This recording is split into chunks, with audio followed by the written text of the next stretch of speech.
오늘은 예루살렘의 딸들 이런 제목으로 하나님 말씀 나누도록 하겠습니다.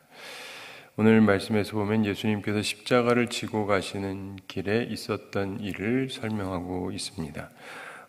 먼저 예수님이 힘들어 하시니까 구레네 시몬이라는 사람에게 예수님의 십자가를 지고 따라가게 합니다. 그러면서 보이는 모습인데 물론 이때 구레네 사람 시몬이 이것을 다 보고 들었을 것입니다. 27절 함께 읽어보겠습니다. 또 백성과 및 그를 위하여 가슴을 치며 슬피 우는 여제의 큰 무리가 따라오는지라. 아멘. 자, 우리가 앞에 있었던 23절만 보면 23절에서 그 빌라도에게 백성들이 와 있었고 그들이 큰 소리로 재촉하여 십자가에 못 박기를 구하니 그들의 소리가 이긴지라. 이런 말씀으로 인해서 우리가 오해하기가 쉽죠. 그런데 오늘 말씀에서 보면 또 백성과 및 그를 위하여 가슴을 치며 슬피 우는 여제의 무리가 이런 말씀이 나오니까 이게 상황을 우리가 생각하게 될 때 뭔가 약간 충돌하는 듯한 그런 느낌이 듭니다. 우리가 기억해야 되는 것은 충성스러운 제자들도 여전히 많았다는 사실을 기억을 해야 됩니다. 모두가 예수님을 잡아 죽여라라고 우리들이 흔히 생각을 하는데 예루살렘을 가보시잖아요. 그리고 이 빌라도의 관정을 보잖아요. 빌라도의 관정이 수만 명이 들어가는 데일까요? 아니요. 수천 명이 들어갈까요? 아니요. 그럴 수가 없어요. 별로 크지가 않습니다. 근데 거의 재판을 하게 되면 사람들이 들어와야 되는데 광장에서 하는 것도 아니고 그러면 들어올 수 있는 자리가 제한이 돼 있어요. 약간 이해가 되십니까? 이게 이제 그 세력 있는 사람들이 통제를 할 수가 있거든요. 거기 있는 사람들이야 전체적으로 예수님을 십자가에 못 박으라고 했겠지만 자기 세력의 사람들이 와가지고 치고 들어와서 있으면 분위기가 거기는 그런 거죠. 그렇지만 이스라엘 전체가 그런 분위기는 아닙니다. 그러나 어쨌든 판결이 이미 났잖아요. 판결이 났기 때문에 그 다음에 즉석에서 이게 집행이 되는 거였거든요. 시간이 지났다면 아마도 뒤집어졌을지도 모르죠. 그런데 아침에 판결하고 그냥 십자가에 못 박습니다.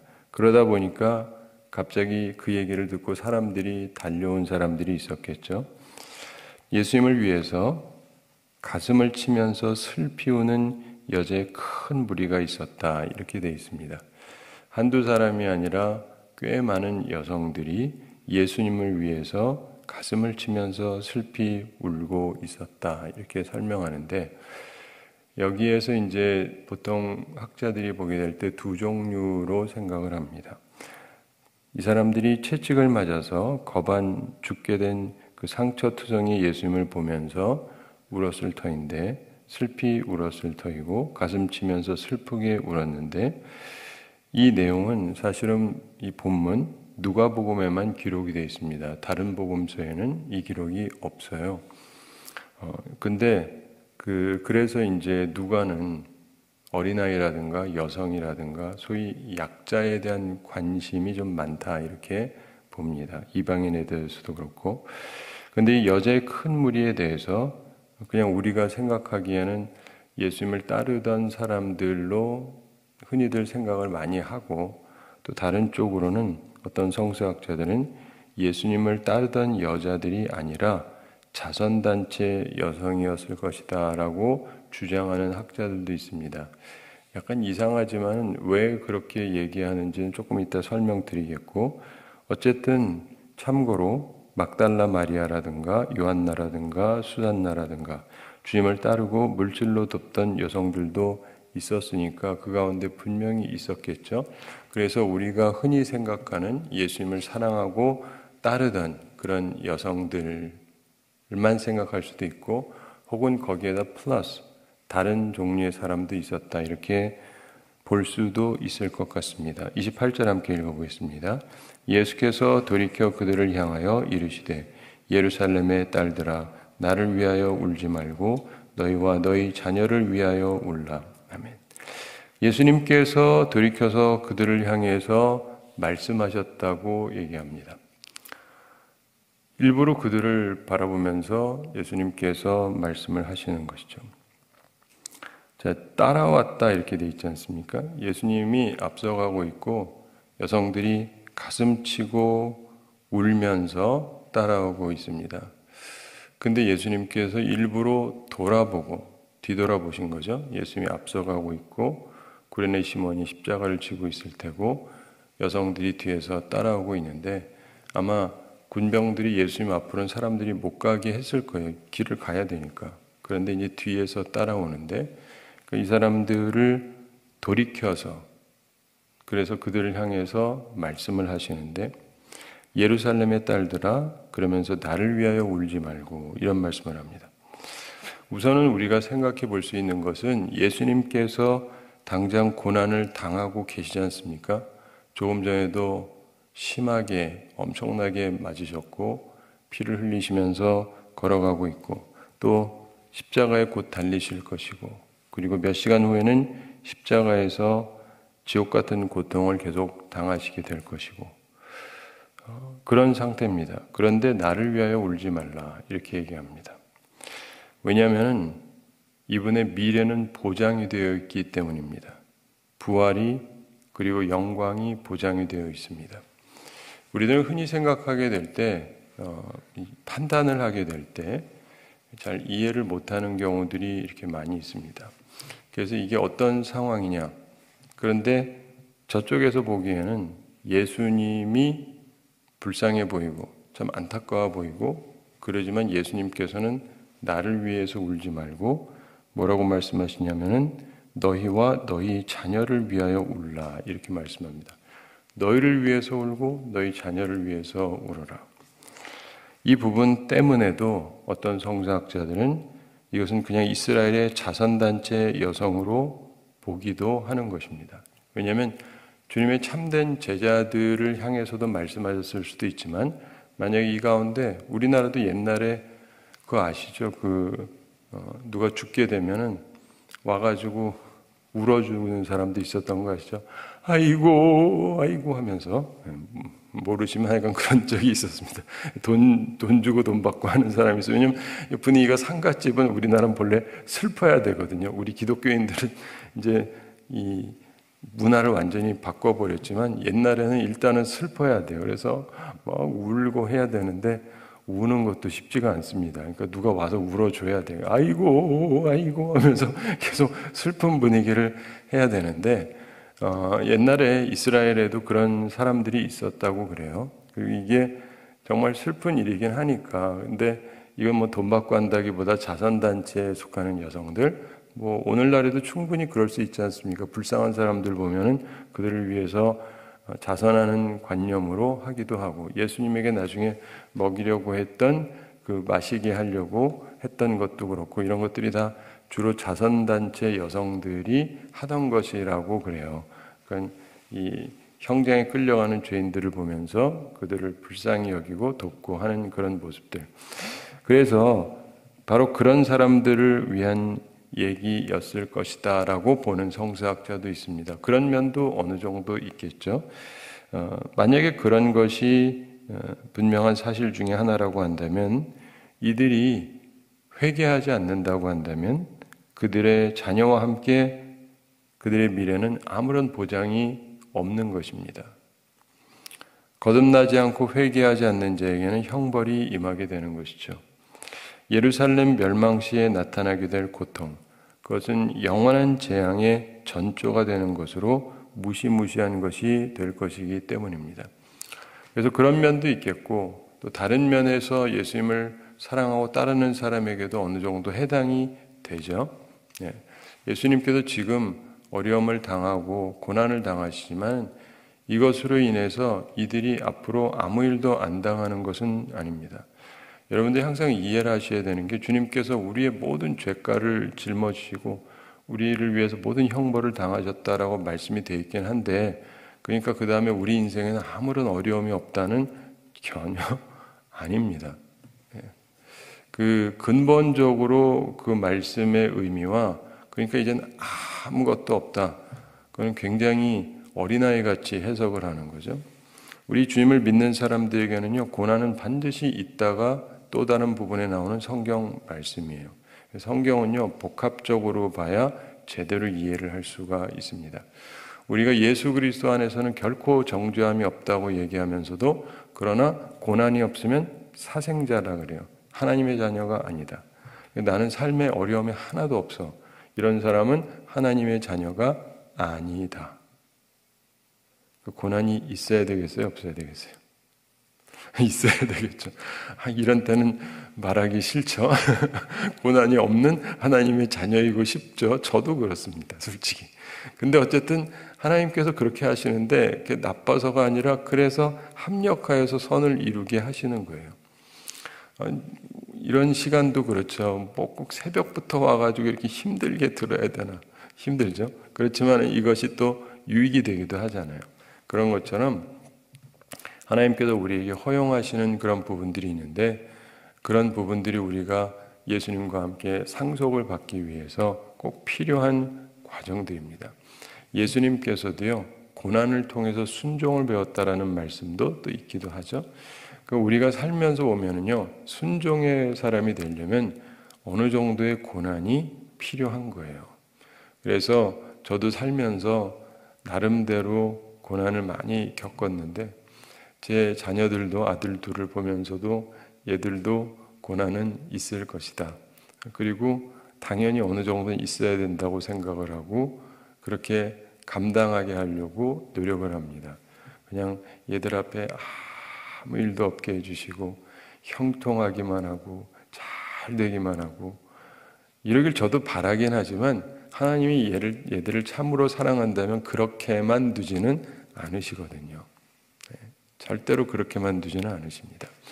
그렇기 때문에 하나님 생각 속에서 우리가 생각해야 돼요. 왜냐하면 그분이 다스리시는 분이고 그분이 우리의 환경도 세팅을 해놓으시는 분이기 때문에 그분의 생각 속에서 우리가 세상을 바라봐야지 내가 바라보고 싶고 내가 하고 싶다고 해서 되는 게 아닙니다. 사실 이 여성들 가운데 참으로 훌륭한 주님을 섬기던 사람들도 많이 있었겠지만 결국 그들이 그리고 그들의 자녀들이 이후에 당할 그 이스라엘의 멸망이라고 하는 건 정말 무시무시한 일이 되는 것입니다. 여러분, 우리나라가 남북한이 다 완전히 멸망하고 국가로서 존재하지 않고 한 2000년이 갈 거다. 한번 상상을 해보세요. 상상도 안 되죠. 우리나라가 그래 본 적은 없거든요. 외세에 침입을 당하기도 하고 주권을 뺏기기도 하고 여러 가지 일들도 있기는 했지만 우리나라 사람들 다 흩어지고 여기 살지도 못하게 되고 1000년, 2000년이 흐른다. 상상이 됩니까? 상상이 안 되잖아요. 교회란 교회는 다 불타고 없어지고 예배를 드릴 수도 없고 조금 생각만 해도 거의 상상이 안 되지 않아요? 우리나라 뭐 전쟁도 치르고 그랬지만 그럼 또 그 다음에 회복이 되잖아요. 근데 회복이 안 돼요. 100년, 200년, 500년, 1000년 이렇게 생각해 보시라고요. 남의 거니까 그냥 가볍게 생각을 하는데 이들이 성전이 무너지고 1000년이 지나도 재건을 할 수가 없었어요. 그러니까 하나님께서 한번 결정하시고 하시려고 하는 것을 예수님이 아시잖아요. 그러니까 날 위해 울 게 아니라 너희들이 너희 스스로를 위해서, 너희 자녀를 위해서 울어야 한다. 왜냐하면 그것이 훨씬 더 비참한 것이 될 것이기 때문에. 그래서 예수님께서 이 말씀을 해주고 계셨고 이런 말씀들을 마음에 품었던 사람들은 이후에 어려움이 됐을 때도 그것을 극복하고 전진할 수 있는 힘이 됩니다. 29절 함께 읽어보겠습니다. 보라, 날이 이르면 사람이 말하기를 잉태하지 못하는 이와 해산하지 못한 배와 먹이지 못한 젖이 복이 있다 하리라. 아멘. 보통은 잉태하는 것이 복이고 애 잘 낳는 것, 해산하는 것이 복이죠. 그리고 젖을 먹이는 것, 결국 애를 키우는 거니까 이것이 복입니다. 그래서 결혼해서 임신하고 애를 낳고 애를 키우고 이것이 일반적으로 우리가 생각할 때 복이지 않습니까? 오늘날에도 그렇고 옛날에도 그랬고 항상 그럼에도 불구하고 주님이 이상한 말씀을 하십니다. 보라, 날이 이르면. 근데 무서운 날이 임할 거라는 것을 얘기하고 계십니다. 그러면서 보통 우리가 복으로 여기는 것이 차라리 저주처럼 여겨지게 될 것이다. 이건 복인데, 근데 그게 아니라 이게 저주처럼 느껴질 날이 오게 될 것이다. 우리가 지금 느끼는 이 모든 축복들이 그날이 되면 전부 저주처럼 느껴질 것이다. 차라리 없느니만 못하다 라고 느끼는 날이 오게 될 것이다. 무서운 재앙으로 인해서 예루살렘 도성이 멸망할 것이기 때문에 그렇습니다. 그때에는 여자들은 오히려 아이가 없는 것을 복으로 생각할 것입니다. 우리가 흔히 생각하듯이 일반적으로도 전쟁이 일어나면 임산부보다 임신 안 한 분들이 편안하죠. 도망가기도 편하고. 근데 애까지 낳았어요? 더 곤란하죠. 전매기가 있어요? 들고 튀어야 되니까 얼마나 더 힘듭니까? 차라리 없는 게 낫죠. 그때는. 그렇죠? 어떤 날이 되면. 그런 것처럼 모든 것들이 그렇습니다. 다른 부분도 다 그래요. 어떤 경우는요, 재산이 복이잖아요. 그렇죠? 집이 있고, 내가 뭐 큰 건물도 있고, 내가 대기업도 갖고 있고, 그럼 일반적으로 복이죠? 그러나 어느 날이 되는 순간 이게 저주가 돼요. 우리는 공산사회를 겪어봤잖아요. 네. 공산사회를 우리가 직접 겪었다기보다 전 세대들이 이제 겪었죠. 저희 아버님 세대. 아버님은 100세 정도 되시니까. 그 세대는 겪어봤어요. 그것도 남한 쪽은 잘 모르고, 이제 북한에서 계시던 분들, 저희 아버님은 북한에 있으면서 김일성 들어오고 그러면서 이제 공산화되는 과정을 겪으셨기 때문에 그런 얘기를 좀 해주셨는데, 저처럼 한 100세 된 분이 없는 분은 잘 못 들었을 수도 있고. 근데 일단 공산당이 들어오는 순간 내가 부자였던 것이 저주예요. 부자라는 게 곧 저주가 됩니다.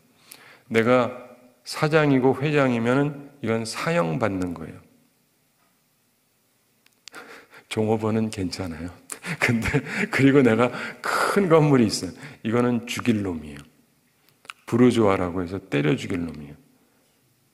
그 체제 하에선 그런 거예요. 평상시 지금 우리가 일반적인 우리가 사는 사회에서는 이게 복이지만 어떤 체제가 되느냐에 따라서 그게 저주라고요. 차라리 내가 사장이나 회장이 아니었으면, 건물이 하나도 없었으면, 집도 없었으면, 아무것도 없었으면 그래도 편안하게 살았을 텐데 그것 때문에 내가 죽임당하고 집안이 다 몰살을 당해요.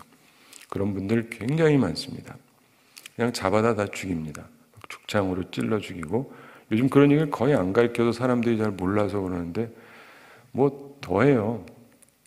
그래서 저는 이제 항상 듣던 얘기 중에 하나가, 저희 할아버지도 좀 잡혀가지고 야산으로 끌고 가가지고 땅을 파라 그런다. 땅을 파라고. 그리고 거기에 땅 사람 들어갈 만큼 파괴해놓고 뒤에서 뒤통수를 망치로 치는 거예요. 그러면 눈이 튀어나옵니다. 네. 상상해보면 무슨 말인지 알겠죠? 눈이 튀어나와요. 죽지는 않아요. 그 상태에서 밀어 집어넣습니다. 그리고 파묻어요. 이런 걸 생매장이라고 그랬죠. 우리나라에서 이런 일들이 굉장히 많이 있었어요. 공산당이 무슨 짓을 했는지 요즘에 하나도 안 가르쳐가지고 공산당은 착한 줄 아는데 그냥 없는 사람한테 나눠주는 줄 아는데 어디서 나서 나눠줘요? 강제로 뺏어가지고 사람 죽이고, 왜 사람을 죽입니까? 엄청나게 많은 사람을 죽였어요. 그런 짓을 하면서 자기들은 마치 가난한 사람을 위하는 것처럼, 그들의 뇌리에 깔려진 제일 중요한 거는 하나님이 없어요. 그들에게는 물질밖에 없습니다. 그래서 물질을 나눠야 되는데 저희 부르주아들이, 지들이 자산가들이 갖고 있고, 그러니까 저를 강제적으로 뺏어서 나눠주겠다. 이게 공산당이에요. 근데 없는 사람들 입장에는 뺏어서 준다니까. 강남 집들 이거 내가 가지면 좋겠다. 부자들만 사는데 저거 다 뺏어서 내가 가지면 좋겠다. 이런 마음들을 충족을 시켜주는 거죠. 그런데 그렇기 때문에 인생에는 어떤 날이 어떻게 임할지 아무도 모릅니다. 그런데 안 좋은 날이 임하잖아요. 그럼 평상시의 복이 하나도 복이 아니에요. 그게 오히려 저주가 될 수 있는 것이죠. 근데 예수님께서는 그걸 바라보고 계시는 것입니다. 근데 사실 좀 전에 얘기한 그런 시스템 문제를 떠나서도 사실 언젠가 주님이 오셨을 때 우리가 주님을 만날 때 어떠한 형태로 준비되어 있는가는 또 대단히 중요한 것이겠죠. 자, 30절 함께 읽어보겠습니다. 그때 사람이 산들을 대하여 우리 위에 무너지라 하며 작은 산들을 대하여 우리를 덮으라 하리라. 아멘.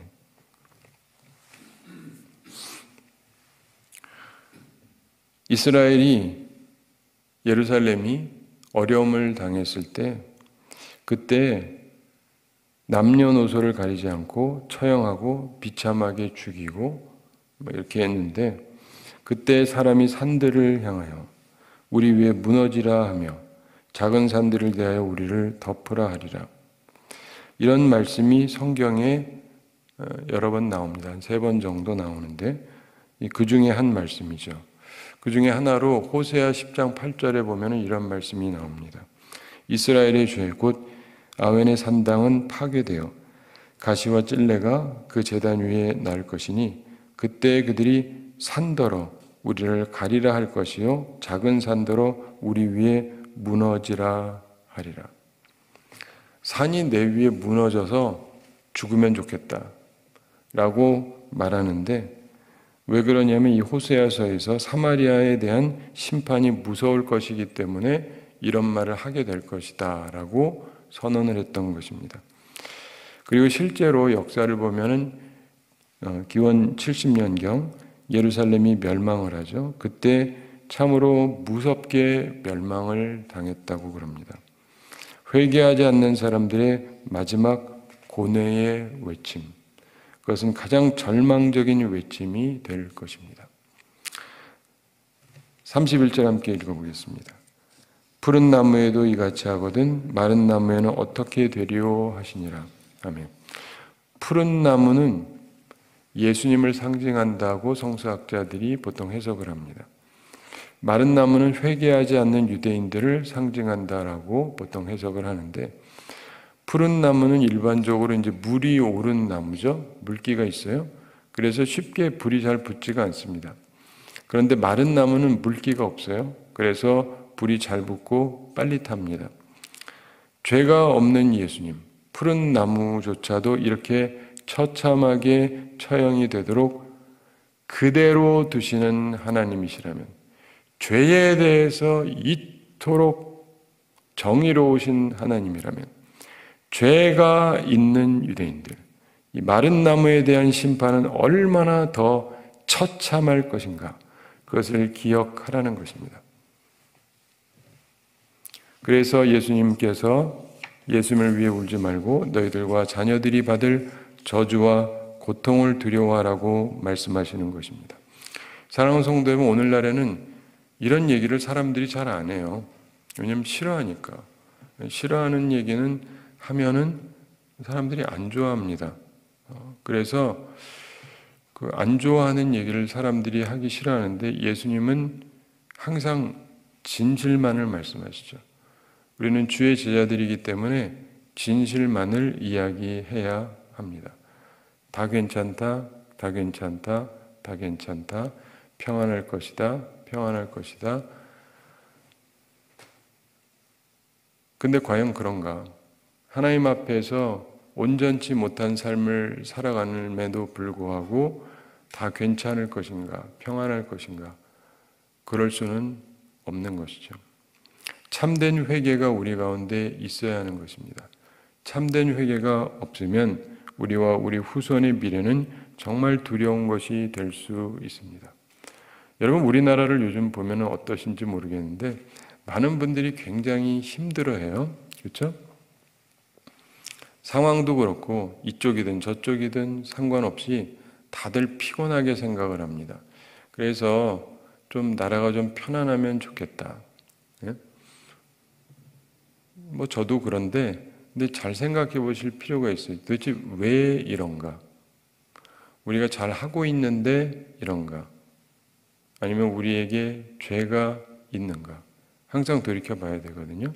그럼 죄가 있다면 죄가 있다면, 죄가 많다면 왜 이런 일이 있어야만 하느냐? 경제가 안 좋다. 경제 좋게 해주세요.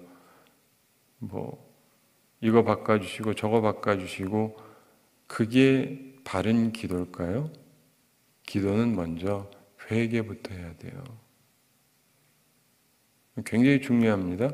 여러분, 기도하게 될 때, 특별히 중요한 걸 놓고 기도하게 될 때, 장기 금식을 하면서 기도하고 할 때에도 보통 보면 3단계로 가게 돼요. 첫째, 하다 보면요, 정상적으로 기도하다 보면 회개를 하게 돼요. 처음에는 내가 짜증나고 화가 나니까 하나님 앞에 왔지만, 기도하는 중에 자신의 모습을 돌이켜보게 돼요. 왜 어쩌다가 이 상황에 처했는가를 생각해 보면, 물론 주변 문제도 있고 다 있기도 하지만 내 문제도 있다는 걸 깨닫게 돼요. 그리고 내 상황에 대한 내 이해도 그렇고 나한테도 문제가 있다는 걸 깨닫게 됩니다. 그래서 회개를 하게 됩니다. 이 회개를 충분하게 할 필요가 있어요. 왜냐? 이거를 해야 그 다음에 돌이켜서 변화돼서 살거든요. 언젠가 말씀드렸는데, 제가 우스갯소리로도 요즘에 얘기하지만 사실은 그 당시에는 전혀 웃기지 않았습니다. 제가 33세 목회를 조기 은퇴하고 싶었거든요. 예수님도 33세에 끝내셨으니까 나도 33세에 끝내자. 그 당시에는 진짜 심각했어요. 20년도 더 된 얘기인데, 그때는 다시 생각해봐도 정말 못하겠다 싶은 거예요. 그런데 하나님 앞에 기도하다 보면은 내 부족함이 보이기 시작을 해요. 부족함이 보인다고요. 부족함이 보이니까 정신 차리고 제가 지금까지 하지, 아니면 진작에 저도 그 자리에 앉아있든지 딴 데 가 있든지 그러고 있겠죠. 근데 생각을 해보십시오. 우리가 살아가면서요, 자기가 잘못이 있다는 걸 깨닫지 않으면요, 삶에는 진정한 변화라는 건 오질 않습니다. 어떤 사람이 술을 너무 많이 마셔가지고 암에 걸렸다. 근데 이 사람이 치료받으면서 술을 계속 먹는다. 그러면 안 되죠. 대체적으로 술을 끊으라 그래요. 그리고는 이제 치료에 집중하라 그러는데, 나는 술 절대 못 끊는다. 그러면 이 사람은 거의 그냥 죽는 사람으로 보는 게 합당합니다. 그렇잖아요? 근데 내 잘못을 깨달아야 되는 거지. 난 하는 대로 다 할 테니까 의사니까 고치셔. 이래가지고 되겠습니까? 하나님께서 다 고치세요. 난 이대로 할 거니까. 그래가지고 되겠냐고요. 이 상황이 된 건 하나님이 만든 게 아니라 우리가 만든 건데, 우리의 선택이고 우리가 만든 건데, 그렇다면 우리가 회개를 해야죠. 어쩌다가 이렇게 됐지? 도대체 뭐가 잘못이지? 그러면서 하나님 앞에 기도하고 회개하고 돌이키고 이럴 필요가 있는 것입니다. 그게 꼭 필요한데 그게 없잖아요. 그럼 하나님이 이 문제를 해결해 줘도 소용이 없어요. 그 다음에 또 똑같이 갈 테니까. 왜냐면 바뀌질 않았으니까. 애들이요, 공부하기를 싫어한다. 근데 얘가 그래가지고 빵점을 맞았어요. 선생님이 요번에 그냥 넘겨줄 수도 있어요. 근데 얘가 계속 공부를 안 해요. 길이 없잖아요. 그러면서 그냥 좋은 점수 주세요. 선생님이 그냥 결정권자인데 저한테도 수 A를 주시고 그냥 다 통과시켜 주세요. 이래가지고 되는 게 아니잖아요. 근데 너무나 많은 사람들이 회개가 없어요. 돌이킴이 없어요. 그리고는 내 상황만 바꿔달라는 거예요. 내 환경만 바꿔달라는 거예요. 근데 이 환경이 이 모양이 된 데에는 우리의 잘못이 굉장히 크다고요. 그래 놓고는 자꾸 이것만 바꿔달래요. 그게 기도 제목이에요. 이게 기도도 아니에요. 회개부터 해야죠. 회개부터. 주님, 우리가 잘못했습니다. 내가 잘못했습니다. 이따위로 살아왔습니다. 그 나라가 이 모양이죠 해야지. 이해가 되세요?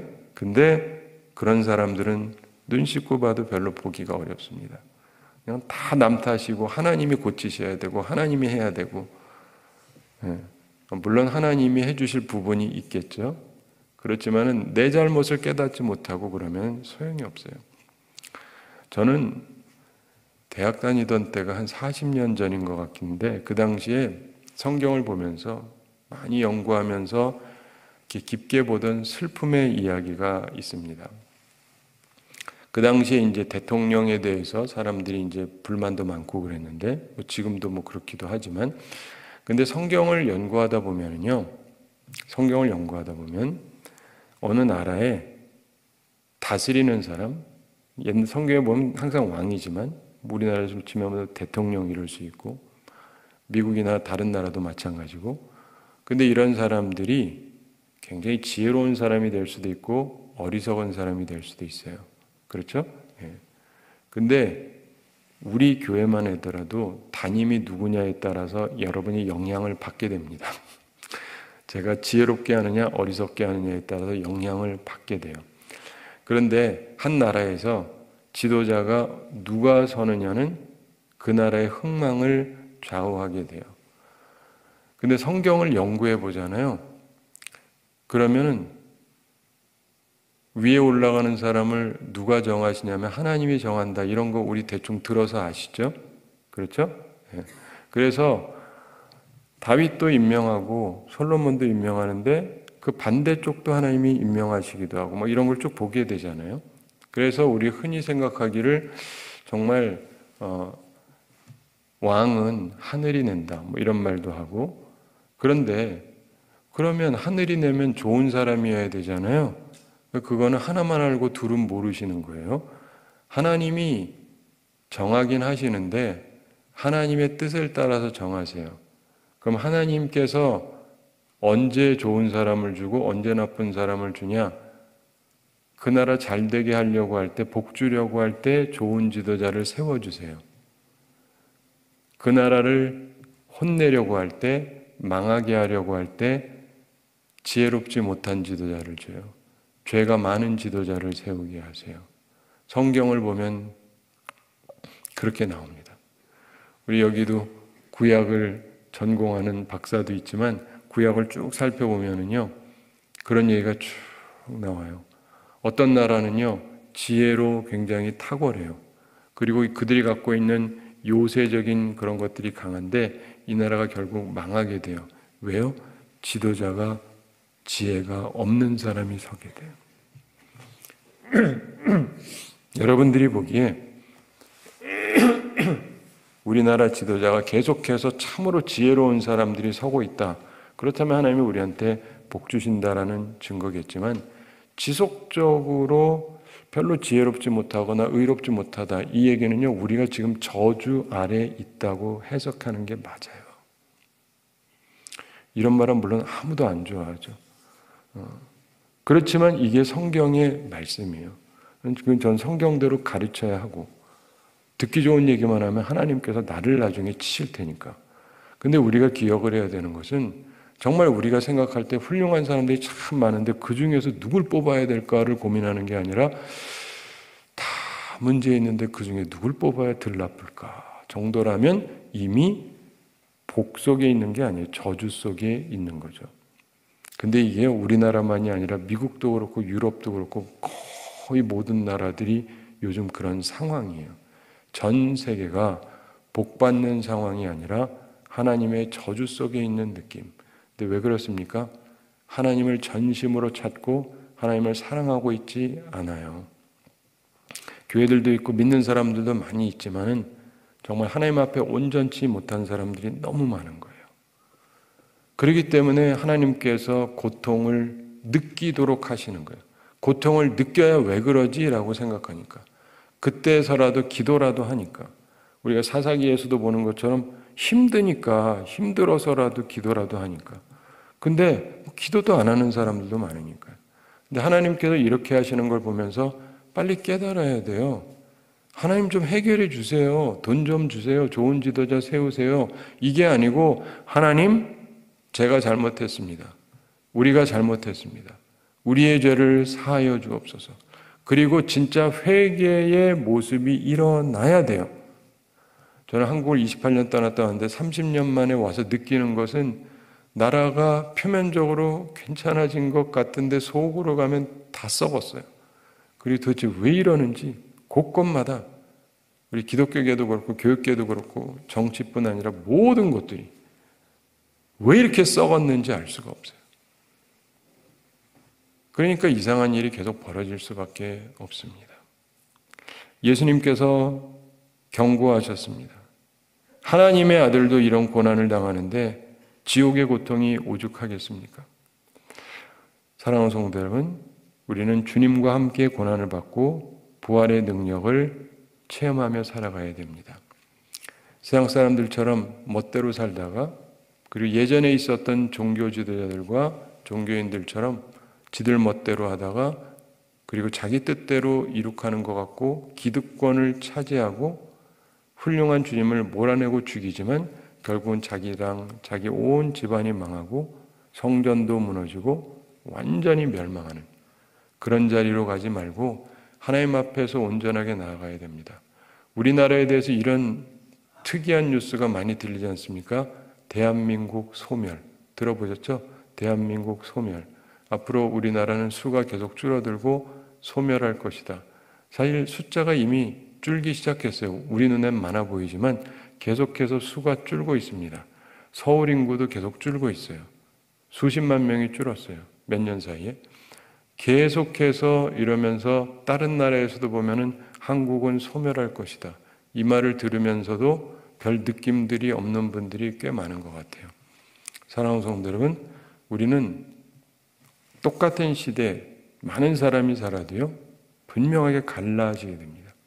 우리는 주님을 섬기면서 살아가면 어떠한 어려움이 있다 할지라도 주님의 인도하심을 받아서 생명력을 누리며 살 수가 있어요.